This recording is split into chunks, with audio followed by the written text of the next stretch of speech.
parents are the first teachers, and the family of origin is the first school of life and the basic unit of society. So most of the problems you see in the society can be traced to dysfunctional families of origin. Without a doubt, we have all been influenced by how we grew up, the kind of parents we had, the parenting styles they had, the environment we grew up in. And that is the conversation we are having today. The way God designed it is that parents are supposed to be the first teachers of their children. Because when parents are connected emotionally with their children, then they're able to correct. But when children are disconnected from their parents and you try to correct, it's not going to work.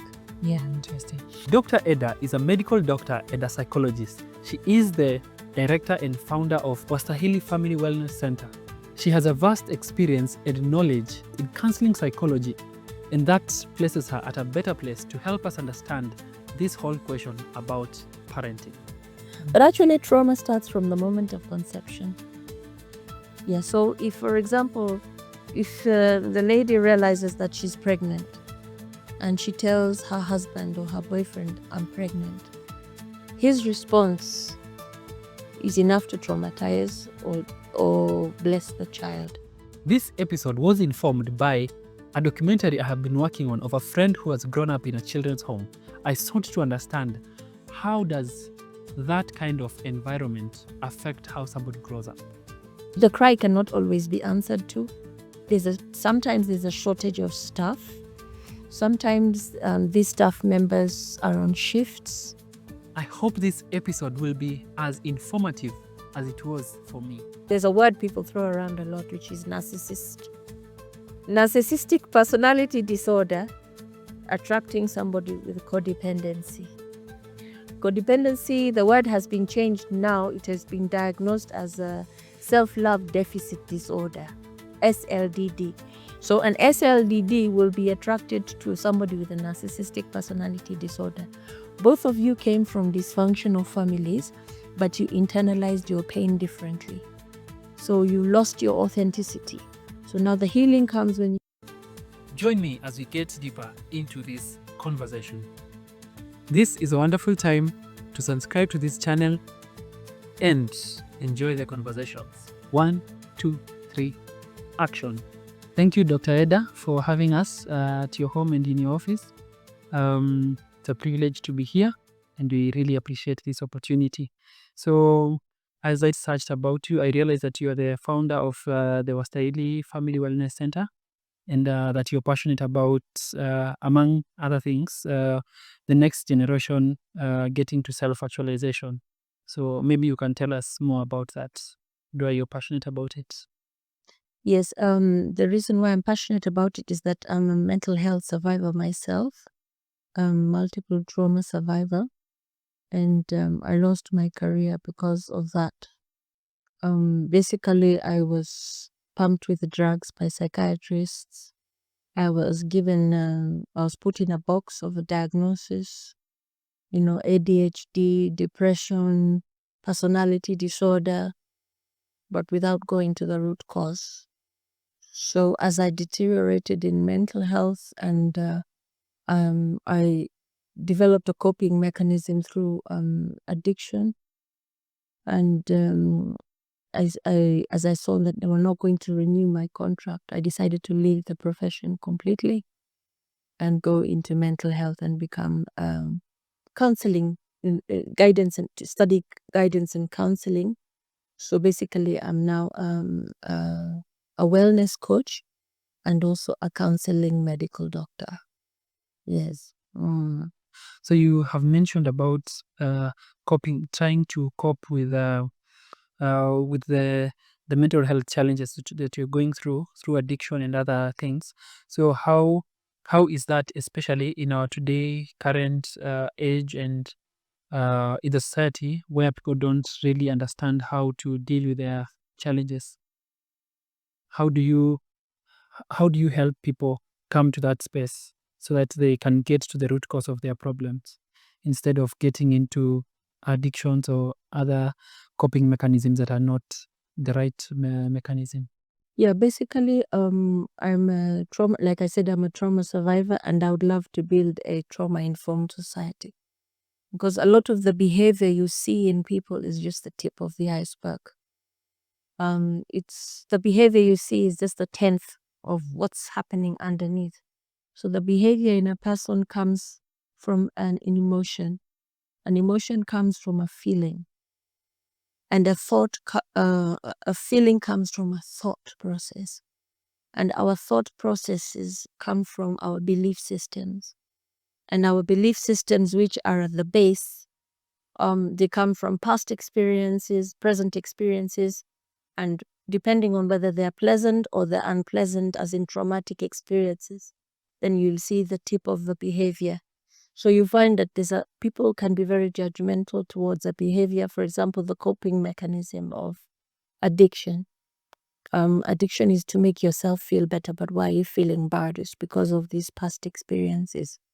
Plus, post-traumatic stress disorder, and there's complex post-traumatic stress disorder, which is ongoing trauma, for example, in childhood, which affects the development of the brain.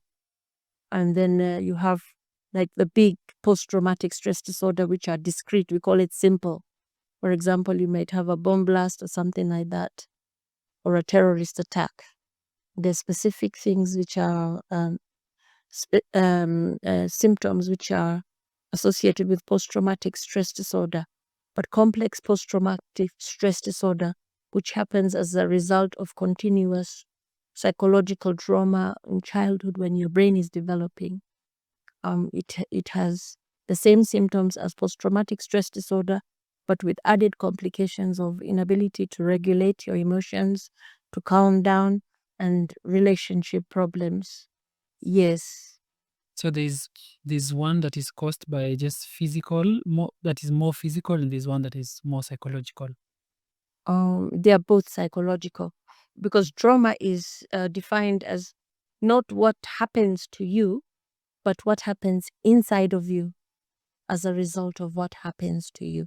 So you might have two children from the same family exposed to the same traumatic experience, but the one who is more resilient will not be as affected as the one who is sensitive. Even in these things like bomb blast, if you think of Dusit, if you think of all these terrorist attacks, you might find some people who experience the same thing were not traumatized, and other people who experienced were extremely traumatized to the point of suicide. Okay. Yeah, so complex post-traumatic stress disorder is sometimes called childhood PTSD, CPTSD. So when the child is growing, then it has a permanent, it has effects, not permanent, but very severe effects on the brain development. Yeah. Okay. Now that you have mentioned about childhood and that there's a way in which from childhood somebody is shaped towards how resilient they will become or how they become in their adulthood. And they say that nurture and nature form a big part of psychological development and the development of a child. So how can you define nurture, especially now that today we're talking about how nurture affects somebody's growing up? Okay, so nature, we can say, is more to do with biology and genetics. So it's the way you're wired. And and then nature is more of the environment that the child grows up in. So the relationships and the surrounding environment. And there's a new study, what you call it, discipline which has come out, which is called epigenetics. So epigenetics shows how our genes interact with the environment. So they used to think that it was fixed. For example, that if you have the breast cancer gene, you will get breast cancer. But it has been found, yes, but it has been, if your mother had it, or your grandmother, but it has been found that our genes interact with the environment, and no two children are identical. It's Yes, even twins, yeah. But you can find very similar behavior. For example, even if you're not brought up with that particular parent, you might find that your mannerisms are the same.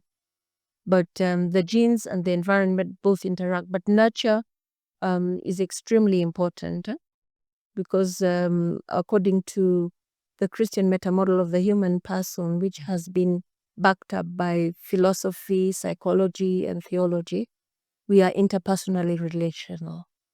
So we are affected by the environment. We are sensory, perceptive, perceptive, cognitive. So we definitely we have the five senses through which we perceive the environment, and then it affects us internally, and it affects our cognition. So when the interpersonal relationships are healthy, we develop normally. When they're unhealthy, we develop abnormally, and it manifests in that behavior. Okay. So what is to develop normally? What would you say is to develop normally as a child now growing up? Okay, we can't think of the child in isolation. The way God designed it is that parents are supposed to be the first teachers of their children, and every child deserves to be born into a loving home and welcomed by loving, healthy parents and raised by both parents for a minimum of 18 to 24 years. And the complementary, you cannot separate the relationship between the parents, which is marriage according to God's design. So the foundation of the natural family is marriage between a man and a woman. And we are supposed to be complementary. So the man represents half of humanity and the woman represents half of humanity. And for a child to grow healthily, we need to have access to both the masculine side of humanity and the feminine side of humanity. And they both of them represent God's nature. God is, as you know, he doesn't have a sex, but there's the feminine side and there's the masculine side, and the child needs to the father figure actually represents God in the relationship, because the order is God to God, a couple who is submitted to God. Then you have the father, then you have the mother submitting to the father, and the father loving the mother. And the child needs to see that interpersonal relationship. In an ideal family, there are no perfect families.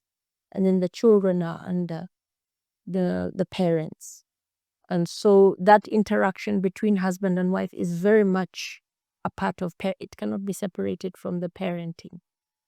So when one parent is missing, the child is affected. Yeah.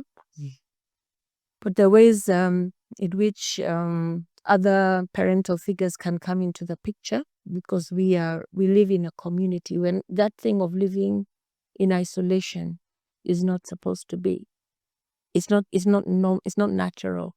So there are different parenting styles, and there are different outcomes of those parenting styles. And so these have been studied, the parenting styles, the toxic parenting styles, and the healthy parenting styles have been studied, and you can just observe the behavior of a child to know what kind of, whether they were parented healthily or not. So the parenting, or the parents are the first teachers, and the family of origin is the first school of life and the basic unit of society. So most of the problems you see in the society can be traced to dysfunction of families of origin. Okay. So what you have mentioned very important things, very kind of an ideal setup of how a child, the setting that a child should be growing up. But as we know, really, it's very hard to kind of experience that ideal kind of setup. So, Oh, there's such families, and I know them very well. Yes, yeah. but then what in psychological terms, what core needs do having such an ideal family setup does a child get in that setup? Okay, so you have Maslow's hierarchy of needs, yeah?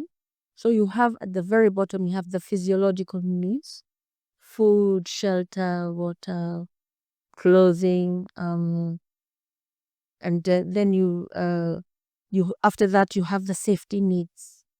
So for a child to move For a person to move from one stage to the another, they first have to have met the needs of the lower one. Then you have safety needs, which is conservation of all the basic physiological needs. Then you have the love and belonging needs. And then you have, after that, you have the self-esteem needs. So that comes through accomplishment. Then you have the self-actualization. And then at the top, you have the transcendence, a need for meaning and purpose in life, a need for a relationship with your creator. So all these are supposed to be met within the family of origin, and the emotional needs are very important. So children have emotional needs, and that is the need to be loved, to be accepted and loved unconditionally. That's why I talked about being welcomed into a loving home by two healthy parents who know their roles. Yeah, there's things you get from your mom that you can't get from dad. So mother models femininity and mentors her daughter. The father models masculinity and mentors his son. So that is how it is supposed to be. You see, like even in medicine, they always used to tell us you first must know what is normal before we go to what is abnormal. Yeah, so if you immediately start with the abnormal, then you won't know what is missing. Yeah, I'm a single parent myself, so I'm not here condemning any single parent, and it's not the ideal situation at all, because you might have things that you'd like to mourn about with your spouse, and there are also things you'd like to celebrate, but there's no one to celebrate with. Yeah, so it's not that in fact, I have a lot of respect for people who are managing on their own. It's not easy. They say it's even lonelier than just being single. It's much lonelier to be a single parent than it is to be a single person without a child. Yeah.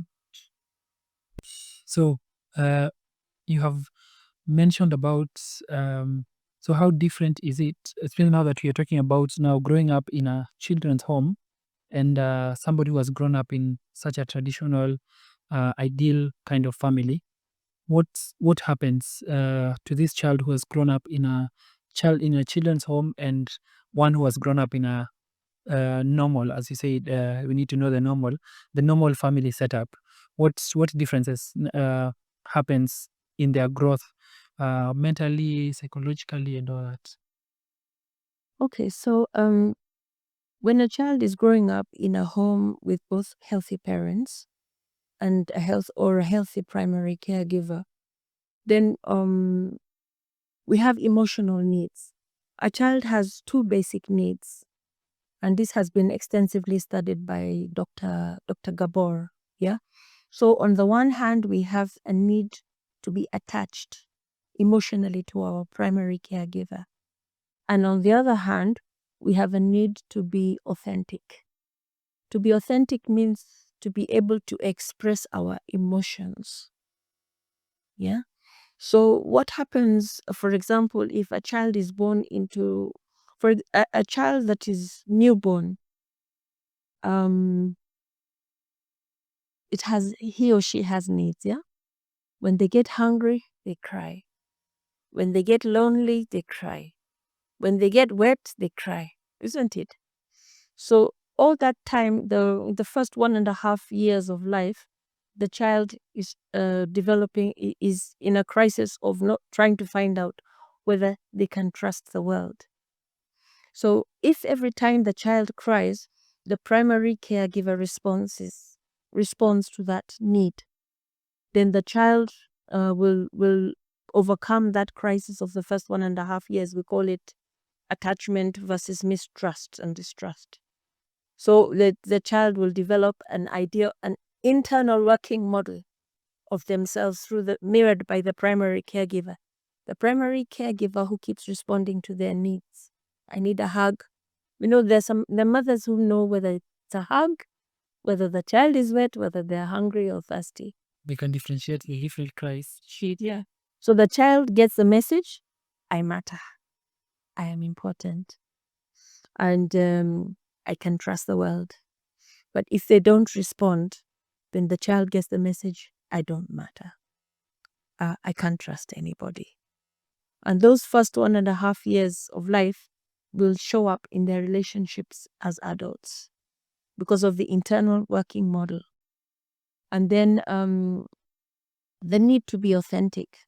So if the child is given a safe space to express their emotions, and the parent is emotionally stable enough to give what we call a safe space for the child to express those emotions, then they're able to be authentic.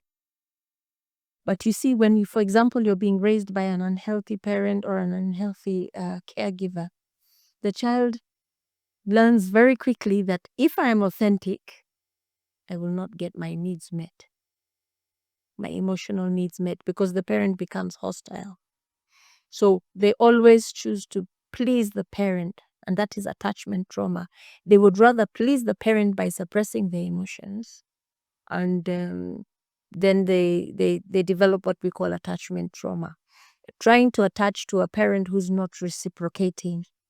Now, what happens in a healthy home, in an unhealthy home, or in a children's home, is that the need for physical stimulation is not there, because the cry cannot always be answered to.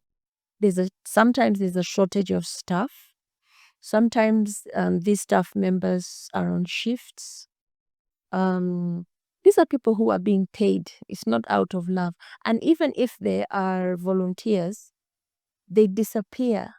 So the child develops an attachment to them, and then they go away. So the child, as a self-defense mechanism, decides, you know what, I'm not going to attach to anybody, because this person will go away. In the same way, like if you have a house help and you keep changing house helps and you're never there. Yeah, so the child needs the physical stimulation, the hugs, the touch. Studies have even shown that children will die without physical. It's as important as food, shelter, clothing, oxygen. Children need to be touched emotionally. They need to have that affection, the interpersonal relationship and attachment with the primary caregiver who is consistent. So yeah, it is the inconsistency and the changing of the people where the child, there are 4 attachment styles that develop according to whether a child has a healthy attachment with the primary caregiver. But it shows up in adulthood. Yes, because each stage of a child's development has there's a psychosocial need. Yeah. So what you're saying is that it's kind of an interplay between what they need and how the need is met. Yes. And then now the child tries to form a mechanism on how to better handle the next time they have a need. Yeah, because if you keep on not meeting my need, the child learns how to take care of their own needs. And this happened as early as the first 1.5 years. Yeah, we can't remember. We were too young. So it's very, very important to get the first 1.5 years right. But actually, trauma starts from the moment of conception. Yeah, so if, for example, if the lady realizes that she's pregnant and she tells her husband or her boyfriend, I'm pregnant, his response is enough to traumatize or bless the child. So if a man says, for example, how do I know it's mine? Yeah, hiyo ni yako. That's already trauma. It's a spirit of death on the child. Every single emotion the mother feels, the child also feels. So even by the time the child is born, they have either been traumatized or they have been blessed during the pregnancy. Yeah. So there are instances where maybe a child starts very well in a very normal home, maybe even for the first 2-3 years, and then or even 5 years, and then the mother or the dad dies, and then maybe in that instance they are taken to a children's home.